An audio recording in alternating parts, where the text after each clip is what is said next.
se mentir à soi-même, te fait croire que la fausseté a de la valeur. En considérant la condition dans laquelle la majorité aborde leur quotidien répétitif, il y a là, laissé en suspens dans les esprits, une profondeur méconnue. Nous sommes dans la logique d'un idéal où le chemin à parcourir est tout tracé par nos désirs qui rassurent. Nous acceptons d'emblée la manière de vivre qui est établie, basée sur la logique de nos conclusions, ce qui s'avère être un état en contradiction avec la réalité qui se joue. L'esprit est obstrué par son entêtement et reste sur ses conclusions dans l'impossibilité de voir au-delà de ses acquis, une réalité bien plus subtile. À bien comprendre que toute la logique de nos modes de vie est basée sur les promesses que l'on se donne d'atteindre. En effet, tout ce qu'on a appris des vécus passés, ce sont les références qui ont été emmagasinées. Elles ressurgissent de nos mémoires comme étant fiables pour être répétées face aux nouvelles circonstances qui arrivent sans prévenir. Ainsi, l'ambition est celle de te faire une existence en t'appuyant sur tes certitudes acquises.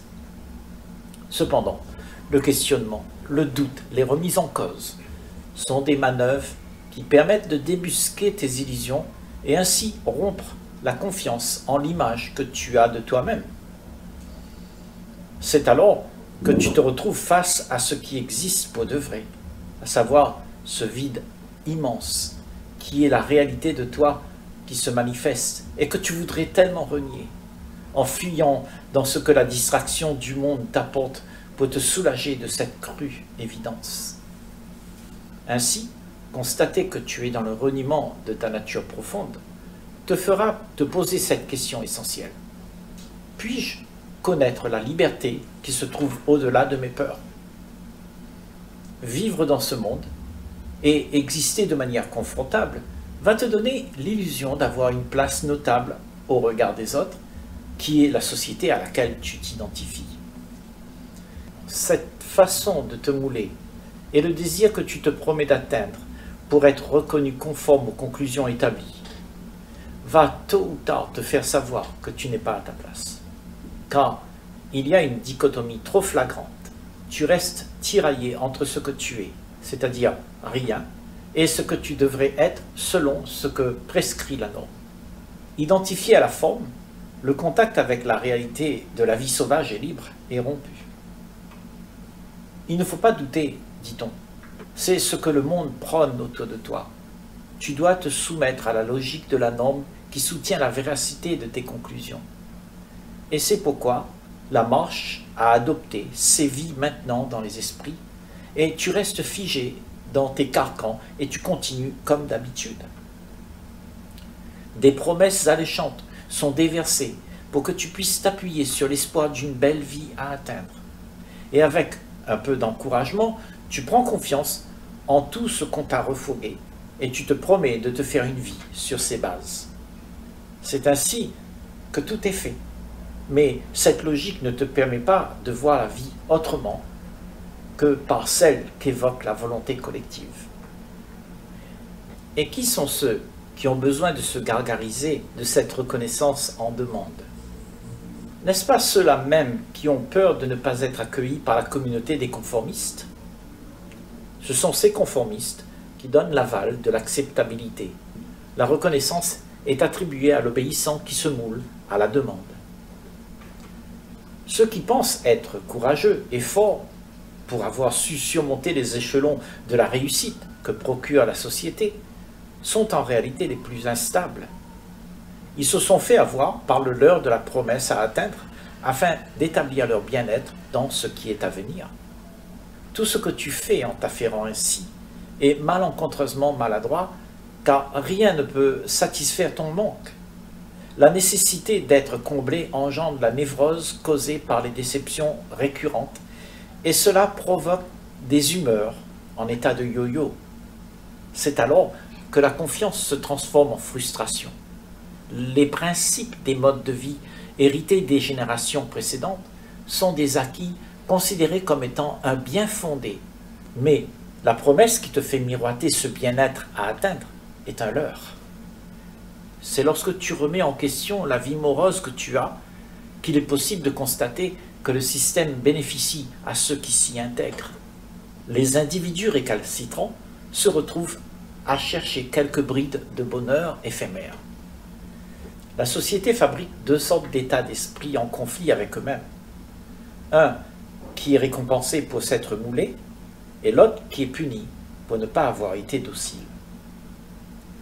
Et si tu ne doutes jamais du bien fondé de la propagande que tu adoptes, alors tu vas être celui qui s'active à faire exister le monde dans sa condition habituelle. Tu ne pourras pas voir au-delà de cette réalité à laquelle tu t'es identifié. Aucune autre dimension ne s'ouvrira à ta perception. Guidé par toutes tes conclusions, l'activité du devenir sera pour toi une croyance à poursuivre. Tout ce que tu as établi comme étant des situations sécurisantes est devenu pour toi une fierté qui permet de te faire valoir au sein de la norme établie. Cela parce que tu es arrivé à être quelqu'un de notable dans l'arène sociale. Mais contrairement à ce qui est cru, la manière d'appréhender la vie de cette façon ne contribue pas à la rendre radieuse et joyeuse. Car, indubitablement, toute l'euphorie s'estompe progressivement pour laisser place à la déception, la frustration et toute la monotonie que cela implique. Le fait de vouloir n'est pas en soi une action vertueuse, car cela implique de la bataille pour se positionner sur l'échelle sociale, pour se donner de la valeur. Vouloir devenir un élément conforme à la norme, c'est le plaisir de jouer le rôle qui te valorise. De ces rôles sont issus une certaine arrogance parce que celui qui est arrivé à ses fins se donne une posture qui réclame du respect, lui procurant ainsi du pouvoir dans le rôle qu'il incarne. En jouant le rôle d'un père ou d'une mère, tu commandes ton enfant. Tu lui dictes comment il devrait se comporter, comment il devrait réagir. En réalité, le rôle que l'on se donne pour être la morale du bon parent est utilisé pour conditionner l'enfant. On lui demande de se mouler à la norme prescrite, héritée de nos aïeux. C'est la logique du mouvement social, celui d'une machine qui dicte la marche à suivre. Un programme bien huilé où tu prends plaisir à te procurer des privilèges. Donc, toutes les promesses désirables que l'on se donne d'atteindre scellent le sort d'un destin où l'esprit se perd dans l'illusion de l'éphémère sans jamais trouver de repos. Toute cette activité se révèle être un mensonge que l'on convoite comme étant une réalité. Il est donc nécessaire de se poser la question suivante. Serions-nous prêts à déconstruire tous ces schémas de pensée sur lesquels se fonde la logique de nos entendements? Évidemment, l'apparence que tu te donnes d'être reflète la vie que tu as construite. Mais en réalité, ce qui se passe réellement te rattrape. Tu te retrouves à être constamment occupé à protéger le mensonge qui prend l'apparence du vrai, afin de ne pas te retrouver face au néant qui représente ce que tu es pour de vrai. La tendance est celle de renforcer la pertinence de l'image que tu te donnes d'être pour te faire valoir. Mais au final, tu perds ton authenticité, ta raison d'être. La logique de l'entendement est celle de se montrer conforme à la norme établie pour perdurer les modes de vie créés par l'homme pour l'homme. Cette logique est adoptée par la grande majorité pour se donner un titre et une place dans ce monde. Et la volonté collective pousse tout un chacun à se plier à ce qui a été conclu comme étant salvateur. Et bien entendu, si tu ne te soumets pas à ces règles établies, tu seras blâmé et mis de côté. Il ne te sera plus possible de profiter de la gratitude qui apaise l'esprit. Tu te retrouveras confronté à la réalité du sentiment de vide qui existe au-delà de l'image à laquelle tu te réfères pour te faire valoir en tant que personne digne de respect. Il s'agit ici de se rendre compte que ces privilèges qui te donnent de l'importance t'isolent de ta vraie nature. Le plaisir d'être celui qui est honoré, chouchouté et admiré pour avoir réussi à se donner une posture idéale te donne de l'importance aux yeux des conformistes. Le fait d'avoir pu se positionner au-dessus de la mêlée te donne un sentiment de supériorité. On se sent capable d'aller de l'avant tout en étant indifférent du sort de celui qui n'a pas réussi. Tout est organisé dans des routines sécurisantes, sans intérêt pour la beauté qui est banalisée. Il s'avère que si tu prends conscience de cette condition médiocre et rébarbative, tu deviens un danger pour le statu quo établi, parce que tu vas être celui qui va à l'encontre de tout ce qui a été adopté. C'est la raison pour laquelle il existe toutes sortes de théories religieuses et philosophiques qui stipulent que tu ne dois pas douter des conclusions établies. On te fait croire que les modes de vie sont ainsi. Ils ne doivent pas être soumis à la contradiction. En effet, les conformistes perçoivent le doute comme un danger. Ils préfèrent se réfugier dans l'illusion d'une pseudo-zone de certitude. La croyance est celle de faire susciter l'espoir du bien-être à partir de ce réconfort qui pacifie la peur d'être face à soi-même. Les promesses que l'on te fait miroiter te donnent l'espoir en te rendant soumis à une démarche collective vers une vie idéalisée à construire. On prône sur les toits qu'il ne faut pas être égoïste, menteur, violent. Mais comme on est cela intrinsèquement avec tout notre héritage du passé, on aurait tendance à jouer le rôle de celui qui a tous les attraits du généreux et du gentil. Tout le monde dit à tout le monde comment tu dois te comporter.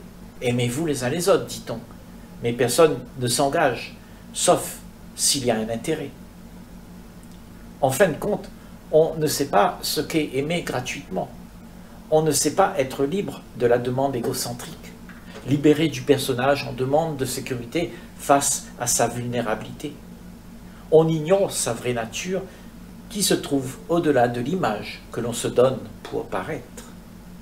Ce qui implique que l'on est incapable d'être authentiquement vrai, sans les supercheries des concepts, des idéaux et des buts à atteindre. On ne sait pas être tel que l'on est, libre de l'apparence à travers laquelle on se fait valoir. C'est seulement quand tu n'as pas de but à atteindre, que tu n'es plus associé au personnage, que tu peux être ouvert à tout ce qu'il y a.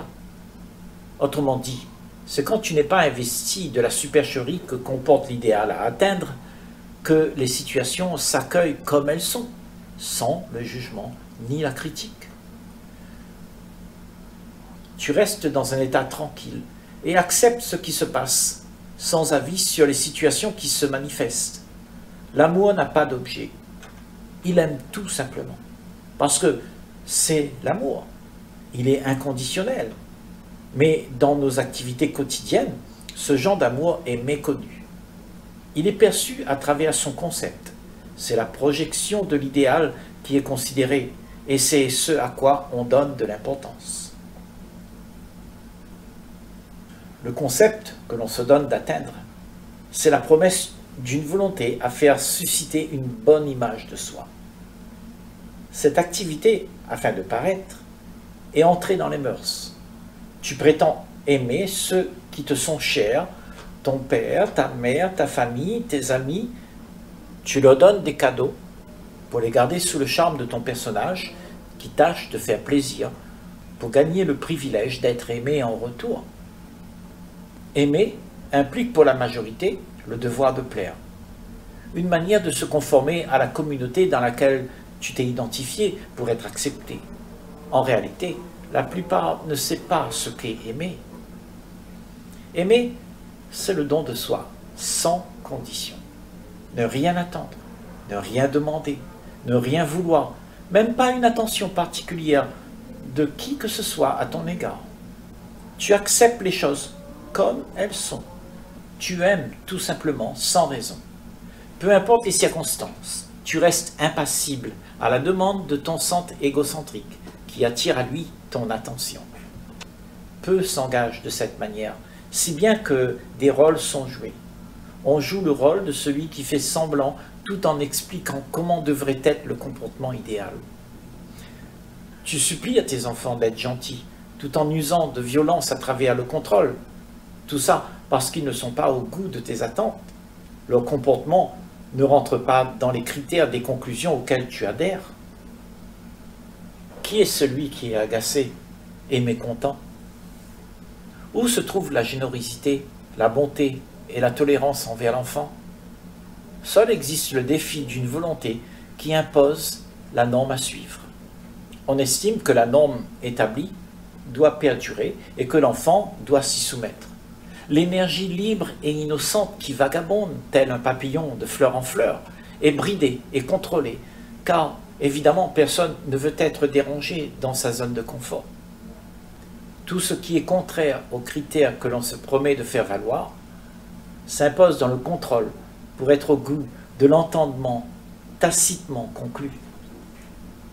Nos enfants sont la vie, et la vie c'est ce qui est vivant, mais on passe son temps à les formater, à les dresser pour être au goût de ce qui est attendu d'eux. Ils sont bridés à croire que tout est fait pour leur bien.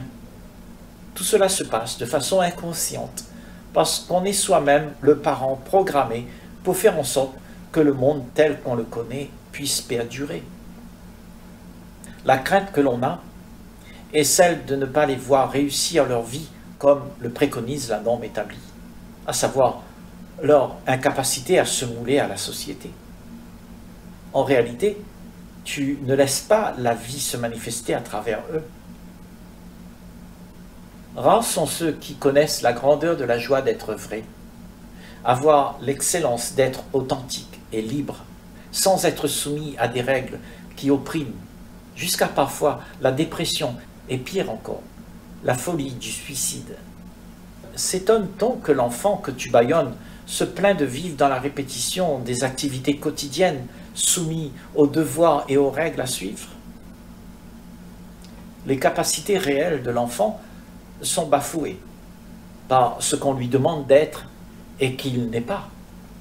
La raison pour laquelle tu es aujourd'hui enfermé dans des carcans, c'est que l'enfant d'hier, maintenant adulte, répète ce qui lui a été imposé comme étant ce qui doit être vécu.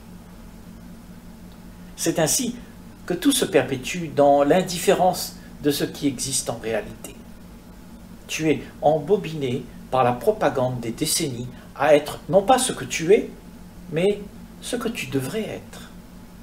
Le monde que l'on a est le reflet de cette histoire que l'on se raconte être, à savoir du cinéma pour paraître.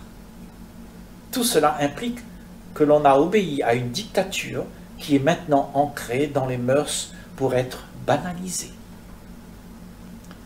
Mais ici, on préconise qu'il est nécessaire de sortir de cette logique afin d'être en paix avec soi-même et explorer d'autres aspects de la vie. Ce n'est pas facile quand toute ta vie a été basée sur la croyance d'être ce que tu n'es pas. Il te faut méditer et questionner la condition dans laquelle tu t'es habitué à vivre avec une perception limitée. Est-ce nécessaire de se libérer de ce qui est figé et se détacher de ce qui est faux, et ainsi permettre à l'esprit d'être libre? Que faut-il comprendre pour s'extirper de son marasme? Tout d'abord, il est essentiel de remarquer cette réalité qui se manifeste dans la conscience. La majorité ne se rend même pas compte qu'ils sont pris dans la routine des répétitions. Et c'est là le problème d'une claire vision, c'est que l'ignorance que l'on a de soi est cultivée. La connaissance de soi permet de voir toutes les aberrations qui sont véhiculées de manière inconsciente. Se voir tel que l'on est et accepter que l'on s'est menti à soi-même, c'est la prise de conscience de la crue réalité. En effet, la logique est de croire à l'idéal que l'on se donne d'être. C'est la règle que l'homme propose à l'homme.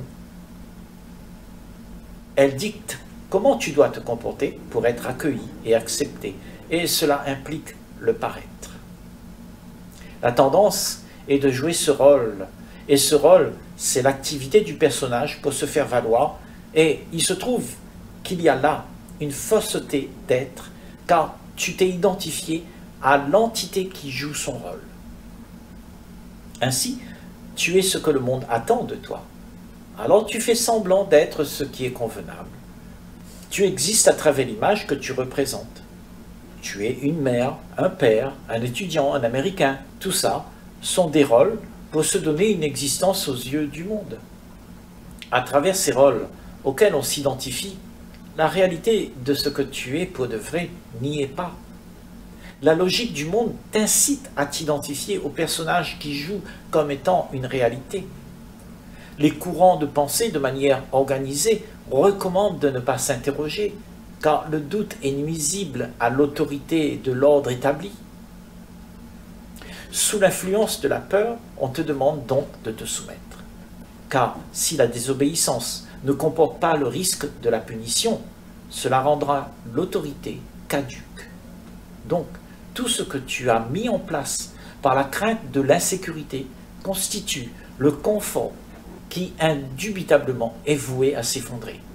C'est pourquoi peu de personnes abandonnent leur position, car elles accordent davantage d'importance aux plaisirs instantanés, lucratifs, qui font oublier le grand inconnu lorsque le fait d'être confronté à la réalité émerge. Est-ce que tu penses que maintenir ta zone de confort pourra préserver ta sécurité? L'assurance que tu éprouves est un sentiment trompeur, car la posture dans laquelle tu prônes être celui qui est apaisé est, de par sa nature, instable. Et c'est cette impermanence qui cause tes souffrances. Tu es dans la souffrance quand tu t'attaches au sentiment de sécurité que tu trouves dans le bien-être acquis, car de manière inexorable, tout échappe. C'est pour cela que tu t'attaches aux acquis, afin de faire perdurer le plaisir réconfortant qui est composé de l'idée d'une vie à venir.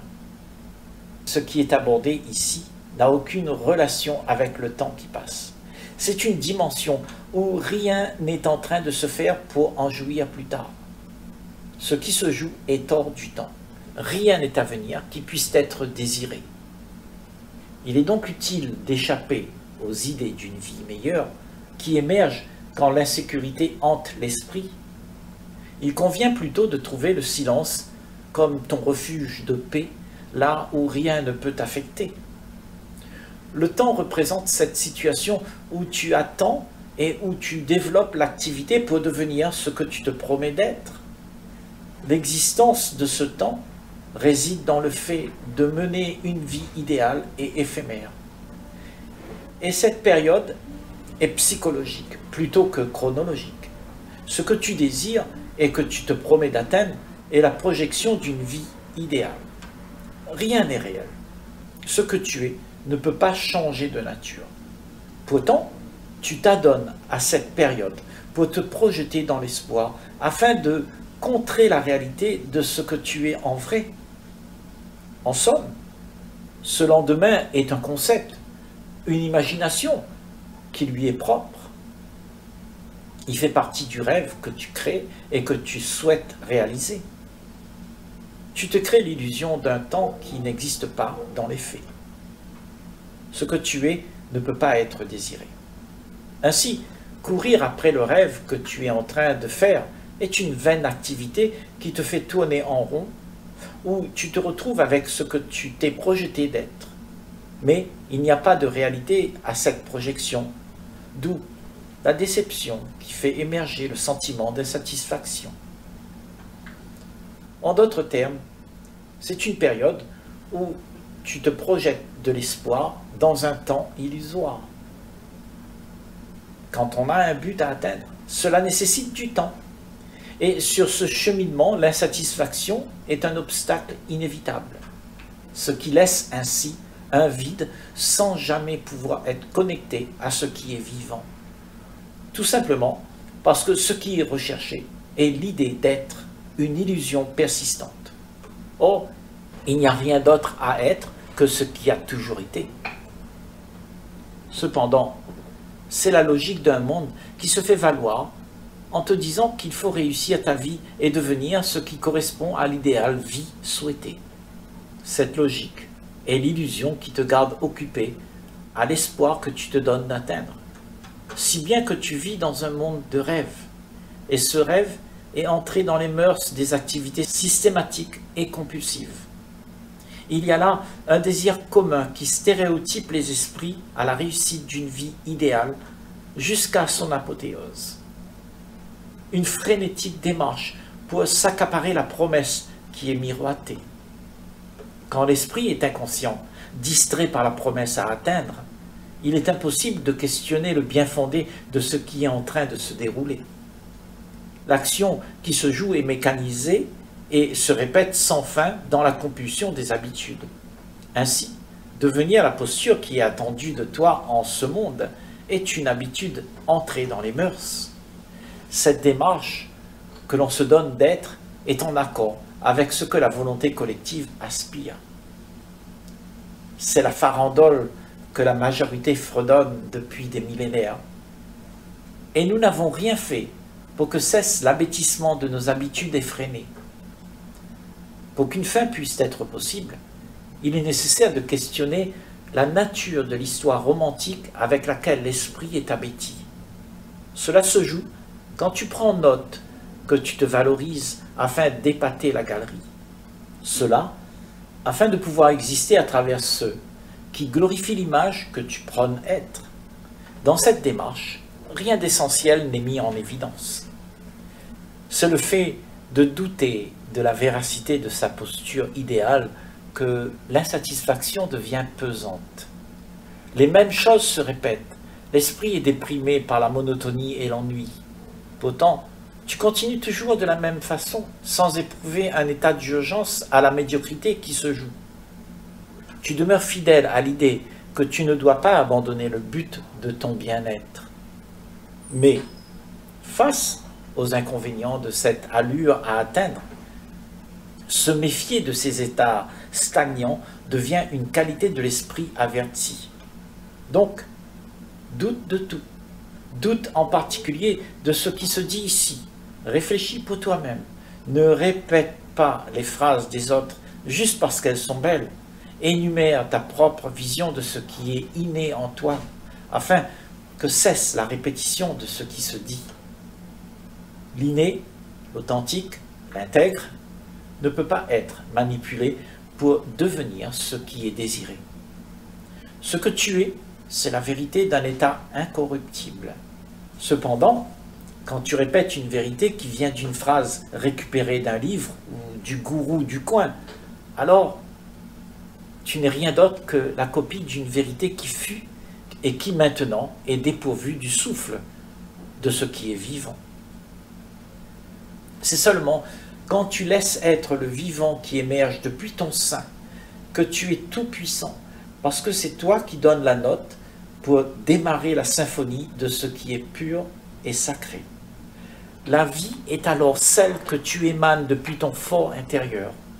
Autrement, tu seras celui qui attend une vie qui sera à venir, celle que tu t'es promis de convoiter, afin de jouir de la promesse que tu te fais à toi-même, notamment cette image de soi à faire valoir. Et c'est ce que tu désires, ces avantages que le monde propose pour divertir et oublier la cruauté évidente. En effet, ce que tu es devenu est lié au personnage que tu as construit à partir des expériences du passé. Cette entité n'a aucune réalité vivante. Elle est reliée au temps d'hier qui passe par le présent pour se faire valoir. En croyant en ce que tu te donnes d'être, tu es affranchi du besoin de douter, de réfléchir, de méditer, afin de peser le vrai du faux.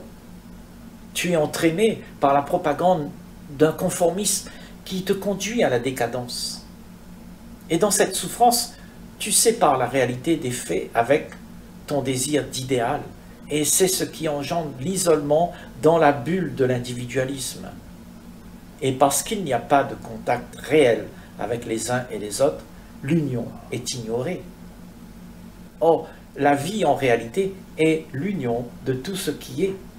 Nous sommes unis en un seul ensemble, cela que tu l'aimes ou pas. Et si tu penses pouvoir t'exclure du tout en te cachant derrière l'image que tu te donnes de toi-même, alors tu es dans l'illusion.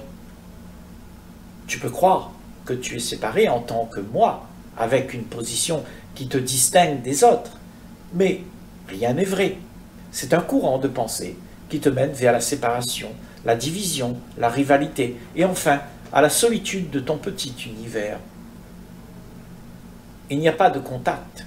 Le personnage qui s'est forgé ne connaît pas ce lien qui unit les esprits comme un seul tout, car l'entité est constituée de la pensée qui, de par sa nature, est fragmentée.